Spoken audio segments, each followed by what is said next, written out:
lo que fue en su momento una gran cultura, una gran raíz que nos trae a lo esencial de lo que somos. Siento que nada de lo que sucede en la vida es casual, nada es azar, como decía Antonio Buero Vallejo, todo es señal, amigo mío. Y hemos sentido una llamada de venir aquí, una llamada que solo cada uno sabe, el alma sabe dónde está la raíz. Estamos ahora mismo en lo que fue en su momento un asentamiento vetón, un asentamiento de un pueblo prerrománico de la edad de hierro. Estamos hablando de prehistoria, estamos hablando de raíces muy antiguas. Y como tiene todo Viandar, no podía ser menos que el castro tuviera también una gran leyenda. La leyenda del alma de Viandar, susurros del tiempo y la sangre vetona. Hay tierras que no olvidan, montañas que aún guardan el eco de tambores antiguos y bosques donde los espíritus del pasado caminan.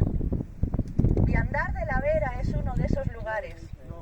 No es solo un pueblo, es un testigo inmortal de la historia que sigue viva en la piedra, en el agua clara de sus fuentes, en el viento que sopla desde la Sierra de Gredos.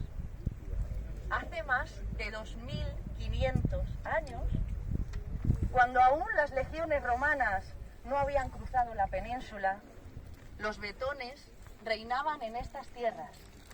Eran un pueblo fuerte, guerrero y espiritual, maestros en la doma del caballo,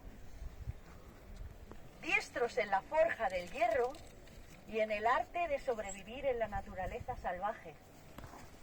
Sus asentamientos, conocidos como castros, coronaban las cimas de las montañas, defendidos por murallas de piedra y conocimiento de cada sendero y cada sombra del bosque. El castro del Castrejón, en lo alto de Viandar, fue uno de estos bastiones. Desde allí, los vetones observaban el horizonte, vigilaban a sus vecinos y se preparaban para la adversidad. Pero no eran solo soldados, eran pastores y agricultores, sabios de las estrellas y guardianes de la tierra. Creían que el mundo estaba poblado de dioses invisibles, que las montañas eran espíritus antiguos y que los ríos eran arterias de la vida sagrada. Su conexión con la naturaleza era absoluta. Los enebros, los robles y los castaños no solo eran árboles, eran aliados, entidades vivas con las que compartían sus vidas. El agua era un portal entre los mundos y las aves rapaces que surcaban los cielos llevaban mensajes entre el cielo y la tierra, como esa que acabábamos de ver. Sin embargo, ni siquiera esa profunda comunión con la naturaleza pudo protegerles del destino. A finales del siglo III a.C., un enemigo implacable emergió desde el este de Roma. El imperio insaciable buscaba expandir sus territorios y someter a los pueblos celtas que habitaban la península ibérica. Primero cayeron los íberos y los carpetanos. Luego llegó el turno de los lusitanos y los vetones. Los romanos traían consigo ejércitos organizados y disciplinados, con armas que ningún pueblo celta había visto antes. Sin embargo, los vetones no se rindieron sin luchar. Durante décadas resistieron, con valentía, utilizando su conocimiento del terreno para llevar a cabo ataques sorpresivos. Se ocultaban entre la niebla, usaban el bosque como su fortaleza, y cuando llegaba el momento de la batalla, luchaban con la ferocidad de un jabalí acorralado. En el año 193 a.C., el cónsul V, Fulvio Flaco, lideró una brutal campaña contra los betones, destruyendo sus castros y esclavizando a los que sobrevivían. Pero el espíritu indomable de este pueblo no se dejó doblegar fácilmente. Muchos huyeron a las montañas, refugiándose en los bosques sagrados y resistiendo hasta el último aliento. Se dice que en lo alto del Castrejón, el último guerrero betón se levantó contra el invasor. Sabía que su destino estaba sellado, pero no entregaría su vida sin luchar.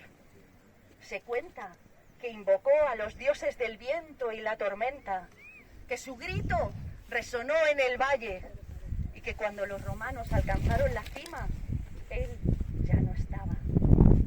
Algunos creen que la tierra lo devoró, que su alma se fusionó con la roca y que aún vigila Viandar desde la brisa nocturna.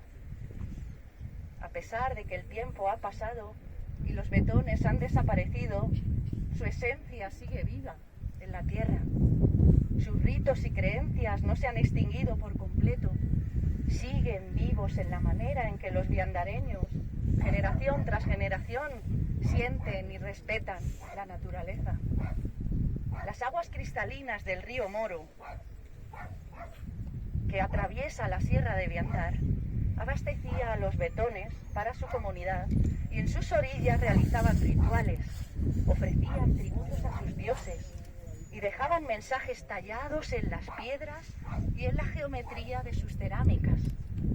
En este bosque de enebros, único en el mundo, los ancianos cuentan que a veces se escuchan susurros. Quizás sea el eco de los betones, los antiguos guardianes de estas tierras, que aún susurran desde las sombras, esperando el momento en que alguien vuelva a escuchar su historia. Porque hay lugares que no se olvidan, y Viandar, con su alma de piedra, agua y viento, es uno de ellos. Es por eso que este no es un pueblo cualquiera. Aquí la historia no duerme. Se mueve en el agua de los manantiales, en el aroma del romero y el tomillo, en el vuelo de las rapaces sobre la sierra. Cada piedra del castro es un testimonio. Cada sendero que sube a la montaña es una invitación a recordar. Cuando cae la noche, cuando la brisa recorre las calles y las estrellas vigilan desde lo alto, es fácil imaginar que los betones siguen aquí, que sus voces flotan en el aire, que su espíritu habita en cada rincón. Tal vez es por eso que quien llega a Viandar con el corazón abierto siente que nunca se ha ido del todo, porque hay lugares que nos eligen, tierras que nos llaman por nuestro nombre, bosques que nos cuentan al oído historias que jamás se han escrito. Viandar es uno de ellos, y si escuchas con atención, puede que el viento te susurre su secreto. Bienvenidos al Castro de Viandar.